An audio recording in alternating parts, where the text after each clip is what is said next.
Hello, everybody. Welcome back to the Broad Street Boys. Me and Caleb are here today, and wow, do we have some stuff to talk about. I feel like it's been a week, and oh my gosh, Philadelphia sports has blown up. Tell me why, Caleb, we're going to talk about the Eagles in February. This is crazy. It seems to be a dumpster fire there. You got Yeah. Sirianni and Big Dom conflict where when Big Dom's not there, Sirianni's just acting like a baby. Oh my You got god. AJ Brown going on 94.1 WIP radio and ranting about being compared to T.O. And dude, it is just bad. It is an absolute dumpster fire. And the funny thing is, we were talking about this off camera. We don't even know who to point fingers at. So we're talking everything Eagles, which is crazy. Phillies spring training game starts tomorrow. And Harper's outrageous contract that we think might be more Scott Boras than Bryce Harper. And the Sixers' recent struggles, but at the same time, a little bit of light on how Kyle Lowry played last night. So, oh my God, Let's just do punch it. this. We're going to start Eagles. AJ Brown, about, I would say, an hour and a half ago, uh, completely cold called on 94 WIP and pretty much just ranted for as long as he could about how the Philadelphia media paints him as to be this TO figure. He said, in quotes, that the Philadelphia media is painting him to be this diva, and that he's ranting on the sideline because of the targets. When in reality, again, in quotes, he's just trying to make people like accountable for what they're doing. Um, and he says that it is bullshit that we're more blaming the coaches when it's more about players not doing their job, which I think there's some trueness to. I don't know about you, Caleb, but I feel like this is actually kind of good because I mean, Philadelphia media has honestly been painted as this thing that kind of brings down the team. I mean, we did it with To, we did it Hmm. with Ben Simmons, we did it with a lot of people. Yep. What are your thoughts about this whole Philadelphia media sports narrative? From what I've seen so far about AJ Brown and with Philly media, there seems to be two sides, like always two sides. This one seems to be heavily one sided. Yeah, Everyone's blaming AJ Brown, calling himself as for speaking out. What AJ Brown said though was that like he's the hardest worker. He tries to push everyone to put in the same work as him, the same work ethic, and really just played to their full ability. And so many people are taking shots at him, saying like, "Oh, it's so unprofessional to call it to a radio station and just rant about your team." yeah, Which, like for Brown, I completely get that. It's February. We're talking about the Eagles. It's a dumpster fire. Something's clearly going on there. Like you said, like we don't know whose fault it is, but yeah, like for a player on that team in that situation, you gotta you gotta speak out. And in his case, it's kind of shutting down rumors because people were talking about trading AJ Brown after the season. Brown said he wants to stay in Philly. He shut that down. And then the whole To thing. I mean, I think Philly just likes putting the blame on AJ Brown because he is one of the bigger personalities on that team. yeah. And for some reason, I don't know if it's that, if there's something else. They just they pin a lot of the blame to their failures on him. Yeah, I think we're gonna agree with this. I think what Philadelphia media does, and we are very much in this. I include the two of us in this because we are Philadelphia fans, which consider us to be Philadelphia media slash fans, whatever. Like when we don't know what's happening, we tend to pin it on one player and just run with that player. And AJ Brown just happens to be this guy that we're pinning it on just because he's a louder presence. Because I would assume you agree with me. It's a little harder to blame everything on Jalen Hurts just because in the media he's speaking in freaking poems and is saying everything that no one really wants to hear. While AJ Brown is more outgoing with things and is pretty much 100% speaking his mind. And in this WIP thing, it is the definition of speaking your mind. And Hmm. I mean, people, like you said, I think a lot of people are gonna hate this, but honestly, I think this might benefit us in the future because, first of all, good for AJ Brown. I mean, in the past 3 months, there's been so much shit like Yep. just smeared across with his name. Just everyone blaming him for all the accountability issues. People thinking he's freaking out because of targets, which I thought, but I guess it's more about trying to be a leader and trying to keep players accountable.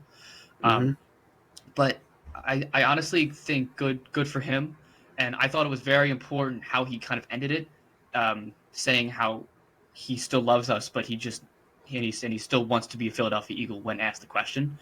Um, so I feel like that gives us a lot more like, oh my gosh, so he does want to be here type of thing, and Mm-hmm. and I feel like I think you'll agree with me. I feel like he wouldn't have done this if he doesn't truly care. You know what I Yep. mean? Like I feel like a guy that imagine if he did want out, I don't think he goes on to the 94 WIP and says all this stuff. I think he just kind of lets the narrative keep going and then him get traded through there. But the fact that he did come on, I think is a big deal. What's going on right now? You can't put it on one person. I agree. But going back to Jalen Hurts, Yep. the decline that you guys had during the season that carried you into the playoffs, I pin that on Jalen Hurts. Mhm. That's just fuel between Jalen Hurts and your offensive coordinator. Because Yep. Hurts thought he was good enough to call his own plays. He audibled all the time, and that led to miscommunication between him and the players, and then him and the coaches. Right. Uh, Dude, right now it's just Yep. it's something else. It's an honest to god shit show, and yeah, this is just listen. Caleb and I were talking off camera. I truly am shocked by what I'm seeing because I don't think we all understand this, but this just doesn't happen. Um, Mm-mm. so this is just a huge deal. Oh my gosh, I'm looking at Twitter and just something just big just popped up. So the Dolphins are going to release Xavier Howard, who is a top 5 corner, Caleb, and there's rumors that we are like up there to sign him. That's another thing that we could talk about. Uh, but yeah, AJ Brown. I mean, I'm gonna say this in complete quotes. He said, "I want to be here." It's as simple as that. Mm-hmm. So I feel like it's little sayings like that I'm like, okay, so this guy really cares. Like obviously he cares. Um, but oh my gosh, Xavier Howard, I just saw this is going to be released by the Dolphins. What are your initial reactions about that? Because Vic Fangio was just the uh, coordinator in Miami, so that's a big deal. Wow, I mean, him to Philly, I wouldn't like that. you wouldn't? Why? No, no, because what I read about Miami's defense last season was that a lot of the players cared more about living in Miami and adapting to that culture than actually playing football. Yeah, I he's a wouldn't he's he's a top 5 corner, but unless he like actually wants to get serious about playing football, I'm not taking him. really. Okay, that is a hot take. I would take Xavier Howard because he's better than what we got. Personally, like I would take him and drop Bradbury in a second. Oh yeah, Especially depending on, I would take him for a 1 year deal and just call it a day. Uh, that's interesting. Okay, so I mean, I'm surprised by that, but and well, that's part of the reason why Fangio got out of there yeah, because none of his players were listening to him, and then they just did not care what was going on in the field. right. That's crazy. Okay, I like that take though. Interesting. Um, okay, so going a little bit away from AJ Brown, another report came out about the Eagles. Again, I can't believe this is happening in February, but there's reports that are saying ever since Big Dom got suspended and he couldn't come back, Nick Sirianni was like had a gradual decline in how he treated his players and his emotions throughout the game. Um, how much belief do you think like there is in that? Because I'm There, interested. I think there's a ton of belief Me seeing too. seeing Sirianni walking off the field, like interacting with the fans in not a good way, Yep. like name calling them. Like as a coach, look at Bill Belichick. Mm-hmm. You got to be the bigger guy walking out, like win or loss. Like you're the coach. Yeah. You're basically the face of the team, walking on and off the field. Right. The fact that he is like, I just think he is such an immature guy Me and too. should be the last person coaching in the NFL. Yep. Um, yeah. So I'm looking at the tweet right now. So Big Dom suspended. This is what Derek Gunn said on Twitter. Big Dom suspended controls Sirianni's emotions on sideline. Uh, in his absence, Nick gets in numerous arguments with players and coaches during the games. I think there's a lot of truth to that. Uh, just with I think that I mean let's just think about this. Ever since Big Dom was gone, which is the Niners game, all of a sudden our season it wasn't a gradual decline. It was like an exponential to the ground type of thing. Mm-hmm.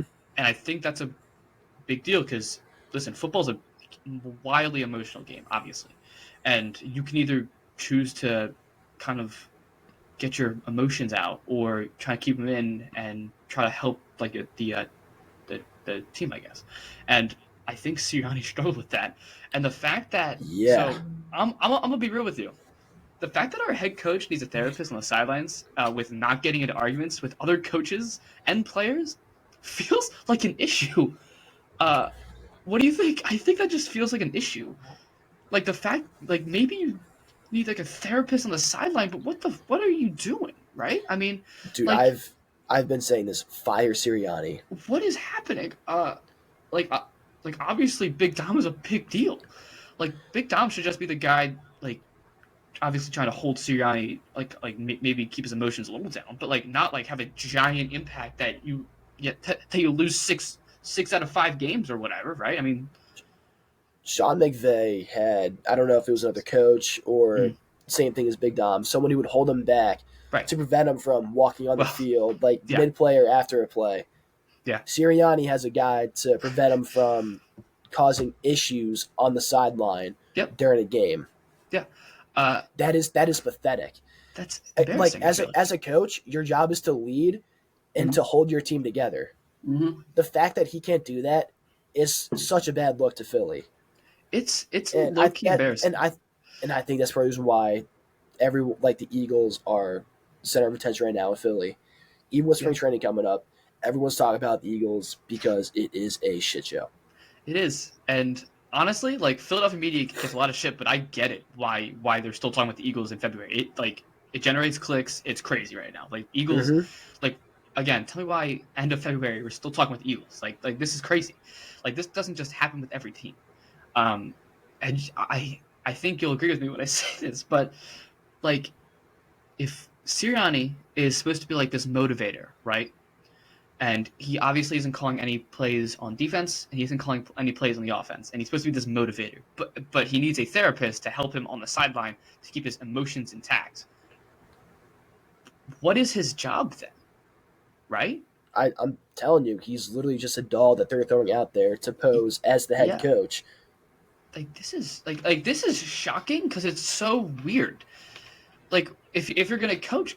If you're gonna motivate. But if you're like mentally not there and like you need a therapist like Big Dom, what are we doing? Like it's very confusing to me because I mean we've had some shit coaches in the past 10-15 years, but Sirianni I wouldn't even say is a shit coach. He's just crazy. You know what I mean? Like he's just genuinely crazy, and I don't even know like how to fix it. You know, other than firing him. Mm-hmm. Like I like this is the one that kind of blows my mind the most because you don't really hear this about head coaches ever No, ever. no. Typically, like if you're talking about a team in the spring, Yeah. it's because of like drama with the players. Yes. Very rarely is it, unless it's like the whole Commanders feel last Right. year. Very rarely does it have to do with the coaching or the front office. Which in this case, with the Eagles, it could be both. It could Right. honestly be front office, coaches, and the players, and everything is just going to absolute hell.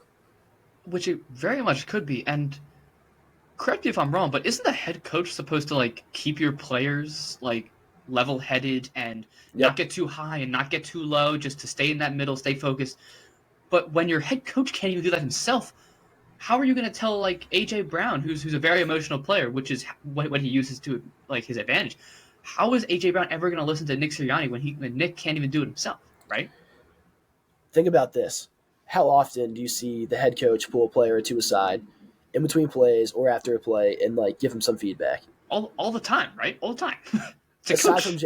aside from Jalen Hurts, Yeah, have you but seen Sirianni do that to anyone? no, That's the problem. Hmm. I mean, yes, Brian Johnson was ass, but at least Brian Johnson would talk to Hurts or Yep. talk to AJ Brown, try his He best, talked about he talked to his players. like try his best. Or like Jeff Stoughton's a great example. Like Jeff Stoughton talks to those offensive linemen and very much is. I mean, we have one of the best offensive lines in the entire league, but also probably one of the most emotional offensive lines in the entire league with Lane Johnson, Kelsey, Mailata, and all of them. I think Jeff Stoutland does a great job keeping them very, very focused, not too high, not too low, and try to make those highs not super high, but those lows not super low. Hmm. Jeff does a great job. But Nick, you'll never see that. And that's actually a great point because I mean, like the camera shots always go to the sidelines always, but like you never really Yep. see Nick talking to anybody, and No. if you're not calling any plays and he's just fucking standing there, like what are you gonna do? You know, I think that's the part that confuses me the most now that I'm thinking about it, because like if you're not calling any plays, you're supposed to be like talking to your players, like trying to give them tips and feedback and all that. And if you're not doing that, then what are you doing, right? Just think about where all the drama started Yeah, a month and a half, 2 months ago. It yeah, started with Sirianni and Roseman. yeah, And here we are now in a deeper threshold where Brown is now being blamed for speaking out. yeah. And I think it all stems from Sirianni. I could very well see that too. I very much believe that. Like I don't know, it's just very weird. Yeah, this kind of reminds me of the Doc Rivers situation, but almost worse. But I don't know how much worse it could have got. So yeah, I this mean, is both coaches were extremely emotional during the game. yeah, One could control himself, yeah, and the other dude would go apeshit if he didn't have big Dom there with him. big time. And um, as I actually like WIP just because I think they're entertaining. And a point that the morning show had was that Nick Sirianni kind of carries himself like a high school coach. Because if you think about it, like or at least in my opinion, I don't think a coach should be yelling at other teams' fans. Like the whole thing with the Chiefs, like you know what I'm talking about, like that Hmm. one clip, like that. There's many other moments that you're like, why are you talking like that? When And I was we're talking about coaches like not interacting with the fans, that is exactly what popped in my head. yeah, exactly, and it's embarrassing Yep. because I mean, listen, I get it. That was probably one of the more emotional games that they're gonna play, just because purely um, they just played them in the Super Bowl and lost, and were up by 10 points at halftime. So obviously it's going to be emotional. But again, as a head coach, you're supposed to keep your emotions in check. I Yep. feel like Nick does a shit job of doing that. So then, how can he expect his players to do that? You know, like I don't know. Okay, that's all we can do with the Eagles. I again can't believe we're talking about them in late February, but whatever. Um, so next we'll do a little bit of Phillies. Some Um, spring training action coming up. spring training. First game's tomorrow against the Blue The Jays, I Blue believe. Jays, yeah. What's his name starting? Colby Owler or whatever his name is, the Yep. the, the new guy we got. We should see Yep. some Bellotti. I saw Dylan Covey should be in there. Those are just a few. I think there's five projected pitchers to be pitched, right? I Yep. think there's three. And then Nola's going on Yep, Sunday. yep. On the back to back, which I think is good because Nola. I think the more pitches or because Nola definitely needs time to like warm up a little bit, and I Yep. feel like you could definitely use spring training for that. Not pitch him like 3 innings and If call it a if we day. wanna if we wanna talk about good coaching and learning from mistakes, Thompson starting Nola earlier than he did last year. It's a great idea. Yeah, like obviously Nola went into the start of the season not looking sharp. Yeah. He really didn't pick himself up till like mid season. Hmm. Now, what I want to see is Nola go at least 5 innings I would love that. because the whole mindset of like letting pitchers go like 2 or 3 innings and then putting someone else in. Like I get that for minor league guys who are Yeah. making their first appearance, but for someone like Nola who needs time to really warm up, plus like he's a starter. Yeah. He's a starter. We give him a contract, and he's considered one of the more valuable pitchers in baseball. Yeah. The guy just eats innings. Like Yeah. that's what his job is. I mean, he's good for those innings, but that guy just eats like this. It's not very often you'll see Rob leave him out there for like what 4 innings. It's usually 5 to 7, right? Hmm. Like no matter how many runs he lets up, which is honestly a like I dislike Aaron Nola, but at the same time, I think a good thing about Nola is that he does eat innings for you, and Mm-hmm. which allows your bullpen kind of just to chill, which is good. Especially like at the end of the year, like kind of need your bullpen to be fresh, and I feel like Nola and Wheeler are really good at eating innings, and Ranger actually, and so then I think that's why our bullpen always kills it in the postseason, like these last 2 years, because Nola, Ranger, and Wheeler eat innings beautifully, right? I Mm-hmm. mean, I think they're probably I would say a top 10, top three, right? Mm-hmm. Like especially eating innings wise, like they're awesome. For this upcoming season, I would love to see Suarez or I don't know if it's Suarez or Thompson, Mm-hmm. but let him pitch more than 5 innings. Like maybe Yeah, try to see if he can go 7 innings because like all pitchers reach a point where they run out of juice yeah, and they just lose it. Walker, I feel like last season got pulled in the 5th inning just about every single start, yeah, like whether he was doing good or not. But another thing with Walker is that he has a high walk rate. He's not a strikeout pitcher. He's a ground out pitcher. yep, I would love to see him try to push for 6 to 7 innings. And then obviously with Sanchez, like this is his first full season being a starting pitcher. mm-hmm.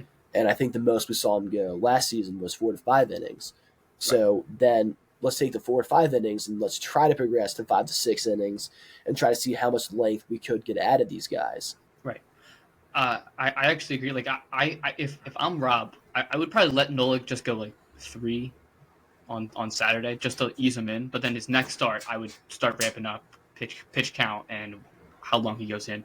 Mm-hmm. Um, and it's funny we didn't talk much about Taiwan Walker last time, and I do want to talk about him. I think this is a huge year for Taiwan Walker. I don't know about you, Mm-hmm. because obviously all this stuff came out with him feeling whatever disrespected or whatever he came out and said on Twitter that he felt like he should have been in, which he shouldn't have been in because he No. didn't play well enough. I think this is a huge year for Taiwan Walker, and correct me if I'm wrong. I believe if Taiwan Walker pitches well in the 1 through 3 innings, like pitch count within, let's just say 7 through 16, if he keeps it within that for the first 3 innings, this guy could be good. Like the thing that bit that he's this pissed me off. This is why I get annoyed. The honest to god thing that pissed me off about him, he would throw like 26 pitches in the first inning Yep. and let up what 1 or 2 runs. Well, I was to say that's his issue is that he gives up a ton Yes, of runs early on, and yes, then it takes him a little while to like really find his groove. exactly. And then all of a sudden, in what the fourth or fifth inning, when he's at like 80 pitches, he looks great, and he's getting people out with his sinker and his curveball His looks great. his Like his splitter. his splits is nasty. Like as Mm-hmm. soon as he like kind of settles in, he's really good. But he's just Yep. got to settle in. Like that's step one.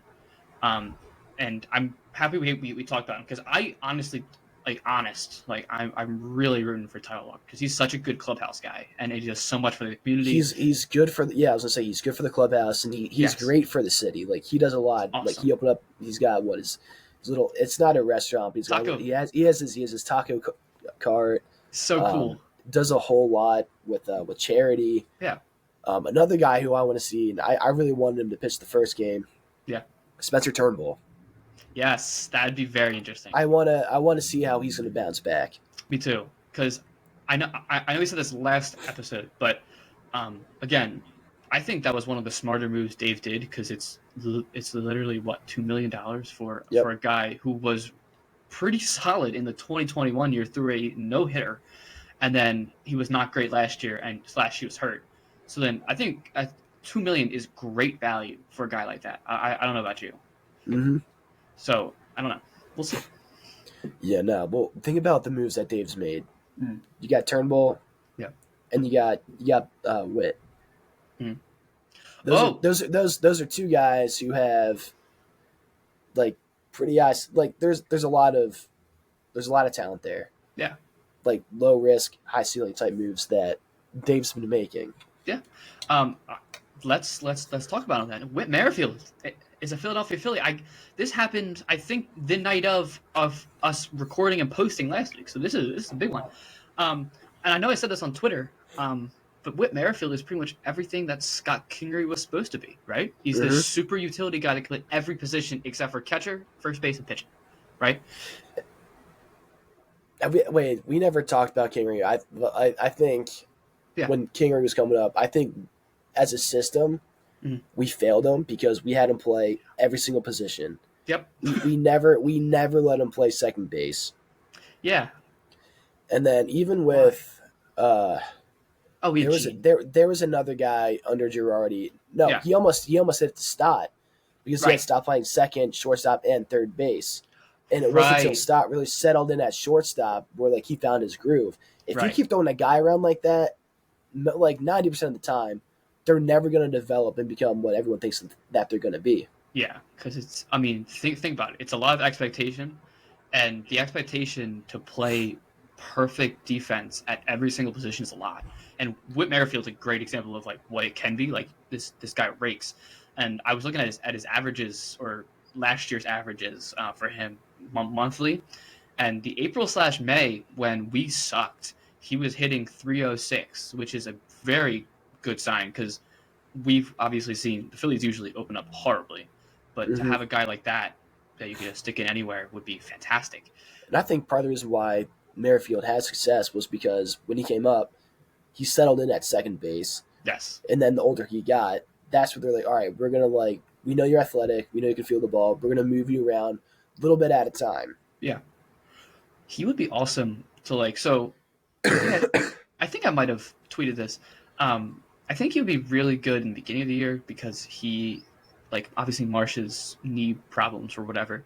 He could give Marsh a day off if we're playing against like lefty, like especially for Marsh just to get back into the rhythm because Marsh isn't going to have a spring training, so it's going to take him a bit to get into the rhythm. You can Yep. also you can almost like tell Marsh like, yo, if you need a rest today, we'll put this guy out there who's going to hit 300, right? I mean, Mm-hmm. I think that's a very good thing. And I think I also put this on Twitter, but he's gonna be huge for the durability of this team, Mm-hmm. just in general. Because like, imagine Trey Turner's feeling a little slow one day. All right, let's put Witt there. Yep. Like same type of bat from that right side. Obviously, not as good of a hitter, but a solid fielder that can just do the job. And And we got the same thing with Edmundo Sosa, like a dude exactly, that we can throw in like second base, third, shortstop, third base, yeah, outfield. it's great. I mean, And Witt is the upgraded version of Sosa. he really is. And I feel like Sosa almost hits for a little more power than Witt, but Witt's a pure contact guy, He just crushing. he drives the ball. He does, and I love He's watching. kind yeah, like Castellanos is the same thing, except like he's bigger, he's got more power. Yeah, But it's like they just have the same mindset in their approach, which is just put bat to ball and then put exactly. everything you got through it. Don't strike out type of mentality, which I think is good for this team.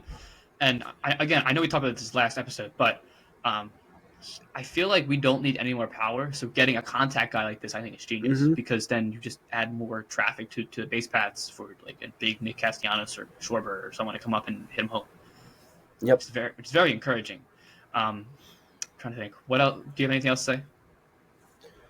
About the Phillies? Just in general, No. Phillies. No. Okay. We'll do some Sixers then. This is exciting. Sixers have sucked. um, so even starting beginning right before the All Star break, they have not looked good without Joel Embiid. And we got Kyle Lowry, which is good. Kyle played his first game last night. Very encouraging on how he played. I mean, he's not playing tonight because I quite literally witnessed one of the more unlucky plays I've ever seen. Caleb, I'm not kidding. I forget what his name is. Went up for a rebound and clocked Lowry right here, and he started Ooh. bleeding. But like it was on like he was going up for a rebound. He missed the rebound, but then like on the way down, clocked Lowry right in the head. Nothing he could have done. It was just unlucky. So he's out for tonight. But I think last night he played very well. He's spreading the ball around really well. I think he would be great as like either a backup or just to give someone like Melton, who's coming back tonight, a day of rest. But he would be really good as just like this like gritty type of point guard that we were missing when we got rid of Pat Bev for no reason. Mm-hmm. Um, so this is very encouraging. And I don't know if you heard Caleb, but Joel Embiid's looking like he's going to come back before the playoffs, like during the regular season. They're saying, Yep. which is I heard like maybe within the last 2 weeks. yes, which is very encouraging because the Sixers have obviously dealt with this before because Embiid is a little injury prone, I was gonna say, didn't this happen last season? and the year before, and the year before, and the year before. Yeah, But he gets yes, hurt before the playoffs and then he doesn't do sucks. anything. Yes, but this is honestly better because I think a big mistake or just something that would happen is Joel would get hurt right now, which would screw us for the playoffs in about a month and a half, right? But the fact that he got hurt before the All Star break and he has all that time to recover, like Joel can suck during the 2 week or a week that he has in the regular season, right before the play in or the playoffs. Like he can suck. Like go ahead, suck. But that almost prepares him more for the playoffs where he has to be good, and then that gets him more into the swing of things, which is very encouraging for me. Do you have anything to say about this? Because this is interesting. I mean, if he comes back and he struggles, I think that's going to carry over into the playoffs. Yeah, Like, I really just, I think he's going to get into his head. Like, I he's going to hope be like, oh, so. yeah, like, he's going to be like, I won the MVP last year. Hmm. I'm good. Right. But, like, think about, like, an all star player. Like, when they're struggling, it can linger on for a little bit. You can. Yeah. Especially a hurt All Star player doesn't really help Yep. the idea either. Hmm. Um, but honestly, I think this is the best Joel Embiid we're ever going to get. Just I've never seen a guy score like how Joel Embiid scored pre injury. Um, and obviously, he would have won MVP again if he didn't get hurt, and he still played like he was playing. That's obvious. Hmm. Um, and I feel like the MVP should be given to someone with this big of an impact on their team. And obviously, when Joel left, we have now lost 10 out of 13 total recently. Um, obviously, shows the impact of Joel, which is very interesting. Um, and I think it just shows like Joel's greatness. Like Joel is just awesome. And Hmm.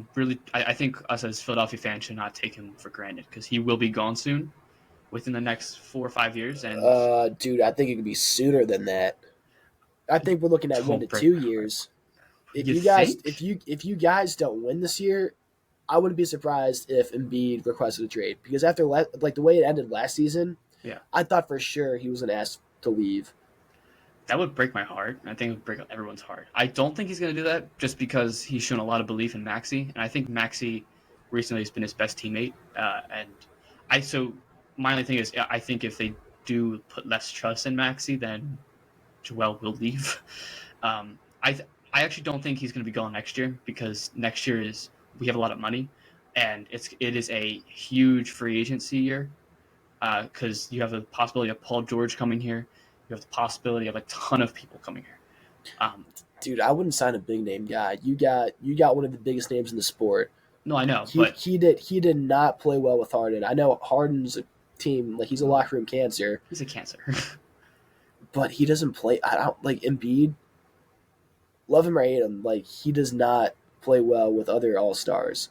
Right. I mean, I disagree. Maxi's an exception Max is an all because star. he's. But think about it. Embiid was playing with Maxi before he got to that status, so they were familiar with each other's play. Right. I thought he was good with Butler. He was good. He's good enough. I think Mm-hmm. the thing with Joel in the playoffs, he has to be more aggressive, just in general. Like Mm-hmm. that, like completely take out the All Star teammates, completely take out everything around. He's just got to play like more aggressive. Mm-hmm. Um, a guy like last year, he won MVP. He averaged 31 points a game, right? And then he averages 23 points a game in the playoffs. Like obviously, you're gonna lose, you know.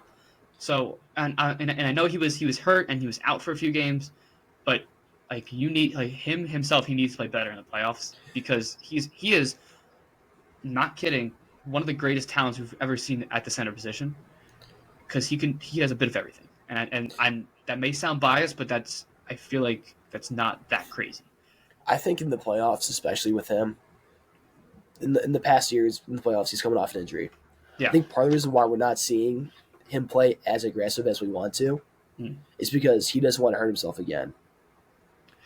Yeah, again, I want to believe you, but then I see him throw himself into the stands multiple times. Especially, do you remember one of the first playoff runs we had? It was when we were against the Heat. He had the black mask on because he had an orbital fracture. Mm-hmm. I've never seen a big man throw himself as he's hurt into the stands more than I've seen Joel Embiid do that. Think about the injuries that he's had the past couple seasons. It's with his knees, It's with his knees, right? yes. It's with his knees. So if he's gonna make a if he's gonna make a move, he's putting himself at risk to re-injure himself. I'm He telling like you, no matter what he does, like he's taking a risk. Like I'm telling he can throw himself at a ball. Like that's one thing. But if he like crosses someone up, makes a move, and then he goes down, he's done. I'm telling you right now, I think we're gonna see a different Joel Embiid in these playoffs. I Because hope. I have if he comes back before the regular season, I'm saying, because I mean he's obviously got to work out the kinks because he's going to be off. He hasn't played. He's not going to be able to play basketball for what 2 months, 3 months. So he's obviously going to need to work out the kinks. But as soon as he figures it out again, I've never seen a guy that dominant playing on basically one leg. I've ever. He scored 70 points this year. He's never done that in his entire career before. And you can say like my only thing is he wasn't that great when he was the number one guy before. That's why I'm saying I think this is the greatest version of Joel Embiid you're ever going to see. Because when we had it was the 2020 year when we had Josh Richardson, Tobias Harris, Joel Embiid, Shake Milton was coming up.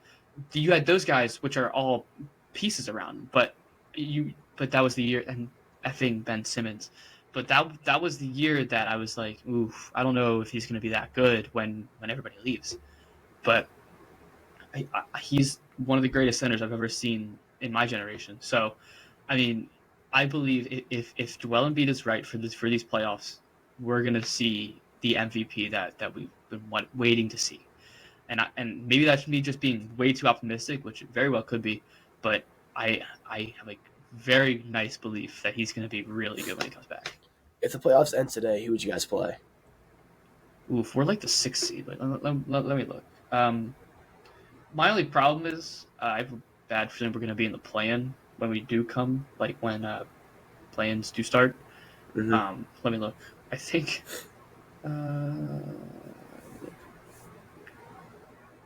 I just really would like to not be in the play-in tournament. Well, Okay, so it's a different team. You're probably going to be in the play-in either way. yeah. So right now we would play the Knicks, which would be a tough one, but at the same time, I feel like Joel Embiid would own the Knicks. I mean, I could see him. I could see him owning the Knicks, but at the same time, I could see the Knicks just absolutely The walking Knicks are over good. you guys. Yeah, the They're Knicks are good. ridiculous. I mean, they just dismantled us last night. But I mean, I'm telling you right now, this is a different Joel because of Nick Nurse.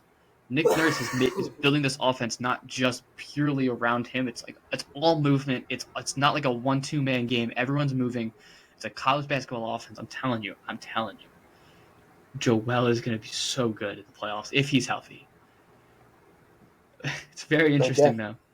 Yeah, Okay. it's very interesting because the Knicks did just destroy us last night. So yeah, and honestly, these past few games, we haven't been fully healthy. Like Covington has played 3 or 4 games. Melton is coming back tonight for the first time in a month and a half. Lowry was hurt. Maxey was hurt for a bit. Like there's just yeah. But I'm telling you, if we escape the play-in and Joel Embiid gets that extra time off, I have a good feeling because as the sixth seed, let me look. As the sixth seed, we would play the Bucks right now. Which I feel very good about because Doc Rivers is ruining that team. Mm-hmm. Um, which makes me sad because I actually don't hate the Bucks, and I Dude, actually think they're ridiculous. everybody's slamming Doc Rivers right now. Yeah, see JJ Redick the other day. Oh my gosh, Yep. crushing him. I mean, and he's got a point. Doc Rivers never had any accountability on our team. He always blamed our players, Mm-hmm. or like he blamed the fans once. Like it was a whole thing. But he's got a great point. He just never takes accountability, and Mm-mm. yeah, if the Bucks don't turn around soon, they're going to be in trouble. Because I mean, at this point, I think the Knicks are better than the Cavs. Or, well, sorry, I think the Knicks are better than the Bucks. I think the Cavs are better than the Bucks, and us with Joel are better than the Bucks, and not obviously the Celtics. Um, yeah, it'll be interesting. It'll be interesting. Um, but yeah, do you have anything else? No, Chilling. All right. I'm chilling. Perfect. Around 40 minutes. Perfect. All right. Thank you all Perfect. so much for watching. Check us out on all of our social media. Um, this should be posted tonight. Big AJ Brown stuff. I'll be on Twitter posting about it all the time. So look out for that. And Sixers playing the Cavs tonight, which should be interesting.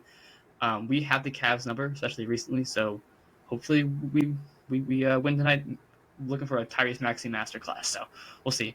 All right. Thank you all so much for watching, and we'll see you in the next one. Peace.